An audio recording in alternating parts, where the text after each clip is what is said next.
ارے تو ابھی تک یوں ہی بستر توڑ رہی ہے؟ تجھے کتنی مرتبہ کہا ہے کہ میرے آنے سے پہلے گرم گرم چپاتی توے پر ڈال دیا کر۔ ایک تو تھکا ہارا کام سے گھر آتا ہوں، سارا دن کا بھوکا ہوٹل سے بھی کچھ لے کر نہیں کھاتا کہ جو پیسے بچیں گے وہ تجھے اور تیری اس نکمی ہڈ حرام اولاد کو رات کا کھانا کھلا دوں گا، اور تو ہے کہ تجھے میری فکر ہی نہیں، جب دیکھو بستر پر پڑی اونگتی رہتی ہے۔ یہ نہیں کہ شوہر گھر آ رہا ہے اس کے لیے کچھ کھانا ہی بنا دوں۔ اسد مارے غصے کے بپرا ہوا اس کے سر پر کھڑا تھا، مگر فریدہ کو تو اس قدر تیز بخار تھا کہ وہ اپنے منہ سے کچھ بول بھی نہیں پا رہی تھی۔ اس کا چہرہ بخار سے سرخ ہو رہا تھا اور لب کپ کپا رہے تھے۔ وہ کچھ کہنا چاہتی تھی مگر زبان ساتھ ہی نہیں دے رہی تھی۔ اسد کی آج ٹھیکیدار نے بہت زیادہ بے عزتی کی تھی اور وہ ادھر سے ہی بلبلا ہوا گھر میں داخل ہوا تھا۔ ایک تو اس قدر شدید گرمی تھی کہ پیاس سے اس کی بری حالت تھی۔ وہ تیز تیز قدم اٹھاتا ہوا گھر کی جانب چل رہا تھا۔ راستے میں کوئی رکشہ بھی نہیں پکڑ سکتا تھا کہ اگر رکشہ لے لیا تو گھر میں لکڑیاں کیسے جلیں گی۔ جب تک گھر پہنچا پیاس سے بے حال ہو چکا تھا۔ گھر میں داخل ہوتے ہی اس نے سب سے پہلے صحن میں رکھے ہوئے کچی مٹی پر گڑوں کو دیکھا۔ پاس ہی اسٹیل کا گلاس پڑا تھا، اٹھا کر فوراً گڑے کو الٹا تاکہ پانی پی سکے، مگر یہ کیا، گڑا تو خالی تھا۔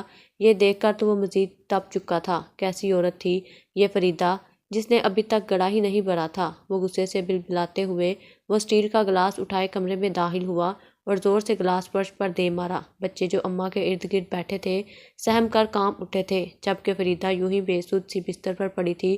شور کی آواز سن کر تو اس کا دل بھی دہل چکا تھا، مگر ہمت ہی کہاں تھی جو کچھ بول پاتی۔ اسد اسے باتیں سنائے جا رہا تھا، اسے لاپرواہ اور کامچور بیوی جیسے الفاظ سے نواز رہا تھا، مگر وہ تو جیسے بے ہوشی کی حالت میں یہ سب کچھ سنتی جا رہی تھی۔ وہ خود ہی صحن میں آیا اور نلکے سے پانی نکال کر پینے لگا۔ ابھی تک فریدہ اپنے بستر سے نہیں اٹھی تھی اور یہ بات اسے مزید آگ بگولا کر رہی تھی۔ وہ وہیں صحن میں کھڑا اپنے سر پر ٹھنڈا پانی ڈالتے ہوئے چلایا تھا۔ وہ گالی دیتے ہوئے کہنے لگا، اگر اگلے 1 منٹ میں اٹھ کر تو نے مجھے کھانا نہ دیا تو دیکھنا میں تیرا حشر کیا کرتا ہوں۔ اسد کی بڑی بیٹی جس کی عمر 8-9 سال تھی باپ کی یہ دھمکی سن کر تو کانپ اٹھی تھی۔ اول تو بچوں میں اتنی ہمت ہی نہ تھی کہ باپ کے سامنے کچھ بول سکتے۔ ایک ماں ہی ان کا آسرا تھی، جب بھی باپ ماں سے لڑتا تو وہ ماں کے پیچھے چھپ جایا کرتے تھے، پھر جب تک باپ سو نہ جاتا وہ اپنی جگہ سے ہلتے بھی نہ تھے۔ پہلی مرتبہ اس کی بڑی بیٹی کوثر فوراً بھاگ کر باپ کے پاس آئی اور کہنے لگی، ابا اماں کو کچھ مت کہو،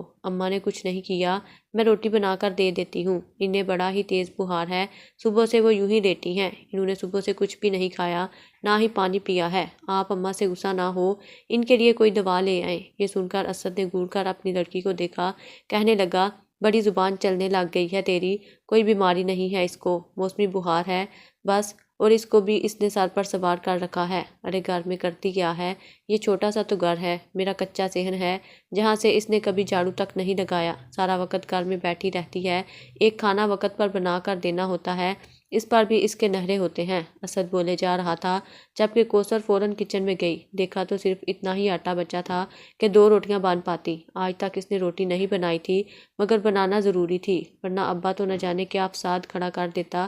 کوثر نے چھوٹے چھوٹے پیڑے اٹھائے اور جیسی تیسی روٹی بنانے لگی۔ روٹی اٹھا چکی تو اسے یاد آیا کہ ابھی تک تو اس نے آگ ہی نہیں جلائی تھی۔ وہیں اسد غصے سے کوثر پر چلا رہا تھا کہ منحوس ماری، تو بھی اپنی ماں ہی کی طرح ہر کام لیٹ ہی کرتی ہے، ابھی تک تجھ سے ایک روٹی نہیں بنائی گئی، میں یہاں بھوک سے تڑپ رہا ہوں، تم لوگوں کے لیے سارا دن باہر حجل ہوتا رہتا ہوں اور تم لوگ مجھے وقت پر کھانا تک نہیں دے سکتی۔ کوثر کی آنکھوں سے تو آنسو نکل آئے تھے۔ اس نے بنائی ہوئی روٹی کو دوبارہ واپس پلیٹ میں رکھا اور لکڑیوں سے آگ جلانے لگی۔ مٹی کا تیل بھی ختم ہو چکا تھا، آگ جل نہیں رہی تھی، الٹا دھواں ہی دھواں ہو رہا تھا، پورا گھر دھوئیں سے بھر گیا تو اسد کی آنکھوں سے بھی دھوئیں کی کڑواہٹ سے پانی آ چکا تھا۔ وہ غصے سے بپھرے ہوئے شیر کی طرح کچن میں داخل ہوا اور اندھیرے میں ہی اپنی پیر کی ٹھوکر کوثر کو ماری۔ کوثر تو بیچاری اس اندھیرے میں اس جلتے بجھتے چولہے پر ہی جا گری تھی، اس کی کمر اور بازو جل چکا تھا، مگر وہ اس کے باوجود فوراً خود کو سہلاتی ہوئی اٹھ کر ایک جانب ہو گئی۔ اسد خود ہی لکڑیوں کو جلا کر اس پر روٹی بنانے لگا اور کوثر کو گالیاں دیتے ہوئے کہنے لگا کہ دفع ہو جاؤ یہاں سے، ایک کام نہیں کر سکتی، بس فرمائشیں کروا لو تم لوگوں سے۔ اب شکل گم کر اپنی یہاں سے کوثر روتی ہوئی واپس اپنی اماں کے پاس آ گئی اور دبی دبی سسکیوں سے رونے لگی۔ اس سے چھوٹے اس کے 3-4 بہن بھائی اس کے پاس بیٹھے رو رہے تھے۔ چھوٹی 7 سالہ رمشا نے جب اس کے کندھے اور کمر سے جلے ہوئے کپڑے دیکھے تو پریشانی سی ہو گئی۔ جیسے ہی اسد کچن سے روٹی بنا کر باہر آیا اور خود ہی مزے سے بیٹھ کر کھانے لگا تو وہ کچن میں گئی اور گھی لا کر کوثر کے زخموں پر لگانے لگی۔ کچھ ہی دیر بعد بڑی مشکل سے فریدہ دھیمی آواز میں پانی مانگنے لگی۔ کوثر نے جب یہ سنا تو اٹھ کر باہر گئی اور پانی لا کر ماں کے لبوں کو لگایا۔ پانی پی کر فریدہ کو تھوڑی بہت طاقت ملی تھی۔ اسے شدید کمزوری محسوس ہو رہی تھی۔ اسد کھانا کھا کر وہیں چارپائی پر چت لیٹ چکا تھا۔ اس کے پاس ہی آدھی روٹی بچی پڑی تھی۔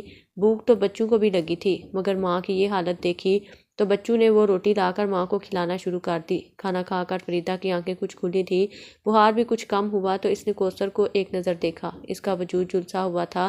اس نے بچوں سے دریافت کیا تو کچھ دیر پہلے جو کچھ ہوا تھا بچے وہ سب ماں کو بتانے لگے۔ فریدہ کو تو غصہ آ چکا تھا۔ وہ کہنے لگی کہ یہ باپ ہے یا حیوان، کوئی جانور بھی اپنے بچوں کے ساتھ یہ سلوک نہیں کرتا۔ مجھ پر نہ سہی، کم از کم اپنے بچوں پر تو رحم کر دیا کرو۔ فریدہ کو بولتا سن کر اسد کمرے میں چلا آیا اور ایک مرتبہ پھر اس پر چلانے لگا۔ دونوں کے بیچ لڑائی شروع ہو چکی تھی اور بچے ایک طرف بیٹھے رو رہے تھے۔ اسد کہنے لگا کہ جب مجھے کھانا بنا کے دینے کا وقت تھا تب تو اد مری پڑی تھی، اور اب جب میں خود ہی بنا کر کھا چکا ہوں تب تم میں جان آ گئی ہے۔ فریدہ رونے لگی تھی، کہنے لگی کہ تم مجھے ڈاکٹر کے پاس کیوں نہیں لے جاتے؟ نہ جانے مجھے کیا ہوتا جا رہا ہے۔ میری طبیعت دن بدن خراب ہوتی جا رہی ہے، نہ میری آنکھیں کھلتی ہیں، نہ ہی مجھ سے کوئی کام ہوتا ہے۔ میرا علاج کرواؤ گے تو ہی میں تمہارے کام کر پاؤں گی نا۔ اسد خاموشی سے وہاں سے نکل چکا تھا۔ اسے صرف اور صرف خود سے مطلب تھا، بیوی بچوں سے تو اسے کوئی سروکار ہی نہیں تھا۔ بچے پیدا کر کے تو جیسے اس نے فریدہ پر کوئی احسان ہی کیا تھا، جو ایک وقت کا کھانا لا کر دے دیتا، اس پر بھی 100 باتیں سنایا کرتا تھا، اور بچے روتے سسکتے ہوئے وہ کھانا کھا لیا کرتے تھے۔ فریدہ کی طبیعت بے حد خراب ہو رہی تھی۔ یہ دیکھ کر اسد کو بھی اس پر ترس آنے لگا۔ ایک روز اسے کہنے لگا کہ چلو میں تمہیں بڑے ڈاکٹر کے پاس لے جاتا ہوں، تاکہ پتہ تو چلے کہ آخر تمہیں کوئی بیماری ہے بھی یا صرف تم ڈرامے بازیاں کرتی ہو۔ فریدہ کا تو دل کٹ کر رہ چکا تھا، مگر خیر کر بھی کیا سکتی تھی۔ وہ شوہر کے ساتھ ڈاکٹر کے پاس چلی گئی۔ ڈاکٹر نے جو حالت فریدہ کی دیکھی اور پھر چند سوالات کرنے کے بعد جب کچھ ٹیسٹ لکھوائے تو ان کی رقم کافی زیادہ تھی۔ اس نے تو ہاتھ اٹھا دیے تھے، کہنے لگا میرے پاس اتنی رقم نہیں جو میں تمہارے اوپر لگاتا پھروں۔ گلے میں جو سونے کا لاکٹ پہن رکھا ہے وہی اتار کر دے دو، بیچ کر تمہارے ٹیسٹ کروا لوں گا۔ وہ لاکٹ فریدہ کی مرحومہ ماں کی نشانی تھی، مگر اب ہو کیا سکتا تھا، وہ ہسپتال میں موجود تھے، اس لیے اس نے وہ لاکٹ اتار کر اپنے شوہر کو دے دیا، جسے بیچ کر فریدہ کے ٹیسٹ کروائے۔ جب ٹیسٹ کی رپورٹ آئی تو فریدہ گھر پر ہی موجود تھی۔ اسد خود ہی مزدوری کرنے کے بعد ڈاکٹر سے رپورٹ لینے گیا تھا تو ڈاکٹر نے جو بات اسے بتائی وہ سن کر وہ ایک پل کو سکت سا رہ گیا تھا۔ ڈاکٹر کہنے لگا کہ فریدہ کو کینسر ہے، آپ کو جلد از جلد اس کا علاج کروانا شروع کرنا ہوگا، ورنہ ان کی جان کو خطرہ ہو سکتا ہے، اور پھر ہم آپ کی کوئی مدد نہیں کر سکیں گے۔ تمام تر ڈاکٹر کی ہدایات سننے کے بعد ڈاکٹر نے اسے دوائیاں کی پرچی دی تھی۔ وہ ساری دوائیاں کم و بیش 15 سے 20 ہزار کے درمیان کی تھیں۔ اس نے ڈاکٹر سے دوائیوں کی پرچی دے دی اور ہسپتال سے باہر نکل آیا۔ ایک پل کو تو اس کا وجود کانپا تھا، بھلے ہی وہ ذرا غصے کا تیز تھا اور فریدہ کو باتیں سنایا کرتا تھا، مگر جو بھی تھا وہ اس کی بیوی تھی۔ زندگی کے 10-12 سال اس نے فریدہ کے ساتھ گزارے تھے۔ شکل و صورت کی بھی بڑی ہی اچھی تھی، مگر جب سے یہ بیماری اسے لگی تھی اس کا رنگ سانولا سا ہوتا چلا جا رہا تھا۔ وہ کافی کمزور اور ہر وقت بجھی بجھی سی رہنے لگی تھی۔ پہلے جیسی رونق اس کے چہرے پر نہیں رہی تھی، اور ویسے بھی جس غربت کی چکی میں وہ پس رہی تھی، ایسے حالات میں بھلا کیسے پیار و محبت اور اتفاق یاد رہتا ہے۔ بہرحال ڈاکٹر نے جو علاج کا بل اسے بنا کر دیا تھا وہ تو اگر اپنے گھر کو بیچ دیتا، اپنی ساری جمع پونجی بیوی کا زیور تک لگا دیتا، پھر بھی کینسر کا علاج نہیں کروا سکتا تھا۔ دوائیوں کے خرچے الگ تھے اور پھر ہسپتالوں میں جا کر سیشنز ہونے تھے وہ الگ تھے۔ یہ سوچ سوچ کر اسد ایک نتیجے پر پہنچا۔ اس نے رپورٹوں کو راستے میں پھاڑ کر کچرے میں پھینک دیا اور گھر چلا آیا۔ ایسا کرتے ہوئے ایک مرتبہ بھی اس کے وجود میں کپ کپی نہیں آئی تھی۔ گھر آیا تو فریدہ اسی کے انتظار میں بیٹھی تھی۔ آج اس کی طبیعت کچھ بہتر تھی تو اس نے اس کے آنے سے پہلے ہی کھانا تیار کر دیا تھا۔ اسد گھر آیا تو اس نے سب سے پہلے اسے گرما گرم کھانا دیا اور کہنے لگی کہ سودا سلف ختم ہو چکا ہے، تم کل راشن لے آنا، گھر میں آٹا بھی نہیں بچا، جو تھا اس سے یہ کھانا بنا دیا ہے۔ اسد خاموشی سے اس کی ہر ایک بات سنتا جا رہا تھا۔ جب اسد کچھ نہ بولا تو فریدہ خود ہی کہنے لگی کہ آج میری رپورٹس آنی تھی، کیا آیا ہے ان رپورٹس میں، یا تم ہسپتال گئے ہی نہیں ہو؟ یہ سن کر اسد نے ایک گوری ڈال کر فریدہ کو دیکھا، کہنے لگا تو مجھے سکون سے روٹی کھانے دے گی یا نہیں؟ گھر آتے ہی انکوائری شروع کر دیتی ہے، کیا نظر نہیں آ رہا میں کھانا کھا رہا ہوں؟ فریدہ کی زبان پر تو وہی تالا لگ چکا تھا۔ وہ خاموشی سے اس کے پاس بیٹھی اپنی انگلیاں مروڑنے لگی۔ بچے بھی صحن میں کھیل رہے تھے، اسی انتظار میں تھے کہ ابا کھانا کھا چکے اور جو کھانا بچے وہ پھر سب ماں کے ساتھ مل کر بانٹ کے کھا لیں۔ مگر تبھی کھانا ختم کرنے کے بعد اسد کہنے لگا کہ ڈاکٹر نے کہا ہے کہ تجھے ملیریا ہو گیا ہے، یہ چھوٹی سی شیشی تجھے پینے کو دی ہے، کہہ رہا تھا ایک ہی سانس میں بغیر پانی کے پی جا، تیری بیماری ٹھیک ہو جائے گی۔ فریدہ نے بھی سکھ کا سانس لیا تھا، شکر ہے کوئی بڑی بیماری نہیں نکلی۔ اس اسد نے اپنی جیب سے ملیریا کی دوائی نکال کر فریدہ کو دے دی اور کہا کہ یہ پی جانا تو ٹھیک ہو جائے گی۔ فریدہ نے بھی خاموشی سے سر ہلایا اور وہ دوا لے لی۔ کئی روز سے اسد اپنے ایک دوست کے ساتھ مل کر دوسرے ملک جانے کے چکروں میں تھا۔ کسی نے اسے بتایا تھا کہ ایک ایجنٹ دبئی میں مزدوروں کو بیچ رہا ہے، وہاں پر بہت کام ہے اور انہیں اچھے خاصے پیسے ملیں گے۔ اس نے ابھی تک فریدہ کو کچھ نہیں بتایا تھا، یہی سوچا تھا کہ جب سب کچھ مکمل ہو جائے گا تب ہی بیوی کو بتائے گا، مگر اب جب اس نے فریدہ کی اس بیماری کے بارے میں سنا تھا تو اسے بتانے کا فیصلہ ترک کر دیا۔ اس کے پاس جو بھی جمع پونجی تھی وہ سب اس نے اپنے دوست کے ہاں رکھوا دی تھی اور جو بھی کما رہا تھا اس میں سے زیادہ تر رقم اپنے دوست کے پاس ہی رکھوا رہا تھا تاکہ دبئی جانے کے لیے کچھ رقم پاس رکھ سکے۔ اس کا ٹکٹ اور ویزا دونوں ہی فری تھے۔ اس شام جب پریشان حال تھا اپنے دوست کے ہاں گیا تو وہیں اسے یہ خوشخبری ملی کہ ان کی نوکری دبئی میں لگ چکی ہے اور اب چند روز تک ہی اس نے واپس دبئی جانا ہے۔ یہ سن کر اسد کی خوشی کی کوئی انتہا نہیں رہی۔ گھر میں راشن ختم تھا، اس نے فریدہ کو تھوڑا بہت ہی راشن لا کر دیا تھا۔ کہنے لگا کہ میرے پاس پیسے نہیں ہیں، اسی پر ہی گزارا کرو۔ مجبوراً فریدہ بھی چپ ہو جاتی کہ شوہر کے پاس جب رقم نہیں ہے تو بھلا کیوں وہ اپنے شوہر کو تنگ کرتی رہے۔ وہ خود بھوکی رہ لیتی اور اپنے بچوں کو آدھی آدھی روٹی کر کے کھانے کو دے دیا کرتی تاکہ وہ بھوکے نہ رہ سکیں۔ ایک روز صبح صبح اسد اٹھا تو بڑا ہی خوش تھا، نئے کپڑے پہنے تیار ہوا۔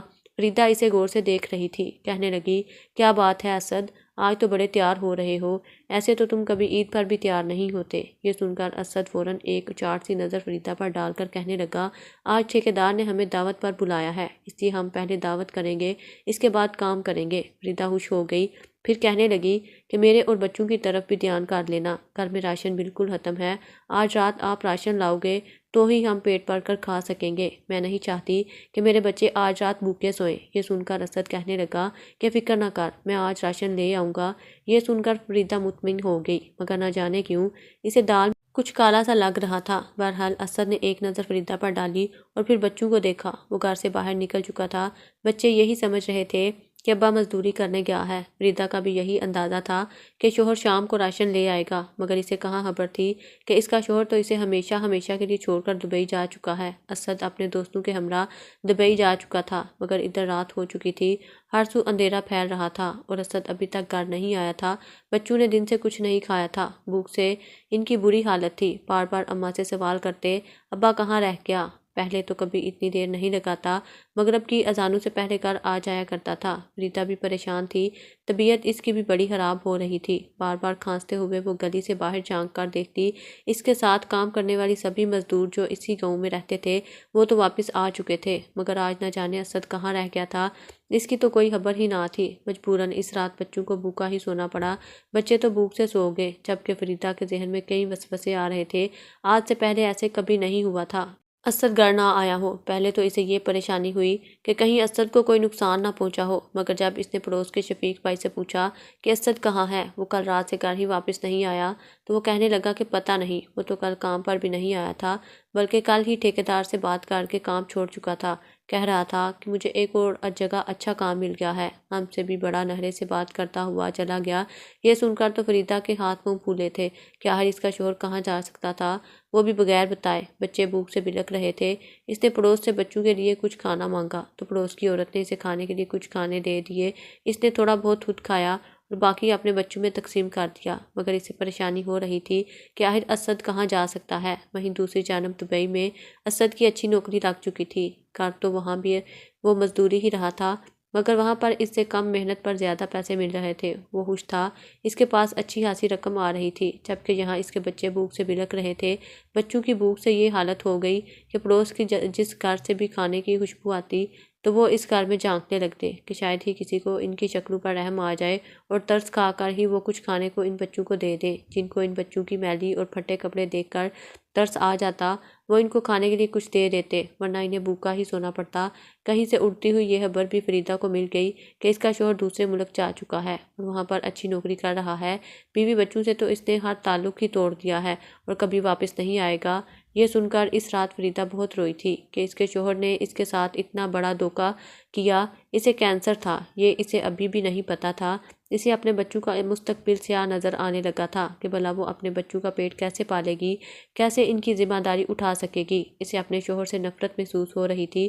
وقت گزرتا گیا اور جو 5 سال مکمل ہو گئے، وہی اسد جو پیسے کی رنگینیاں دیکھ دیکھ کر بالکل ہی بھول چکا تھا کہ اس کی ایک بیوی اور بچے بھی ہیں۔ 5 سال مکمل ہوئے تو باس نے پرانے ورکرز کو شک کی بنیاد پر نکال دیا، جس میں اسد بھی شامل تھا۔ اس کے ذہن میں فریدہ کا چہرہ ابھرا، کہنے لگا کہ اب تک تو فریدہ مر چکی ہوگی اور نہ جانے اس کے بچے کہاں گلیوں میں بھٹک رہے ہوں گے، زندہ بھی ہوں گے کہ نہیں۔ بہرحال اسے اس بات سے کوئی فرق نہیں پڑتا تھا۔ وہ 5 سال بعد پاکستان لوٹا تو سیدھا اپنے گھر چلا آیا۔ جیسے ہی گھر کے دروازے میں قدم رکھا، اسے جو منظر دکھائی دیا، اس کے پیروں کے نیچے سے زمین نکل چکی تھی۔ کیا یہ اس کا گھر تھا؟ اس کا گھر تو کچے صحن والا تھا، کھلی سی جگہ تھی اور صرف ایک ہی کمرہ بنا تھا، وہ بھی مٹی اور اینٹوں کا۔ اس کی تو اتنی جرأت ہی نہ تھی کہ اس کمرے کو پلستر ہی کر سکتا، مگر یہاں تو فرش پر ماربل لگی ہوئی تھی۔ سامنے بڑا ہی خوبصورت پھول پودوں سے سجا ہوا صحن تھا، پھر خوبصورت کشادہ لان جہاں پر ایک قطار میں بہت ساری سلائی مشینیں پڑی تھی۔ ہر مشین کے آگے کرسی پڑی تھی اور وہاں پر گاؤں کے 20 بچیاں بیٹھی ہوئی سلائی سیکھ رہی تھیں۔ سامنے ایک کرسی پر فریدہ بیٹھی سب کو ہدایات دے رہی تھی، جبکہ وہیں صحن میں ایک جانب قالین پر کچھ لڑکیاں بیٹھی سلائی کڑھائی کا کام کر رہی تھیں۔ فریدہ جو ان بچیوں میں ہی مگن تھی، دروازے پر کھڑے اپنے شوہر کو دیکھا تو پلکیں جھپکنا ہی بھول گئی۔ اسد چلتا ہوا فریدہ کے پاس آیا اور کہنے لگا کہ فریدہ تم زندہ ہو، تم مری نہیں، تمہیں تو کینسر تھا، میں نے تو سوچا تھا کہ تم مر چکی ہوگی۔ اگلے ہی پل زناٹے دار تھپڑ اسد کے چہرے پر لگ چکا تھا۔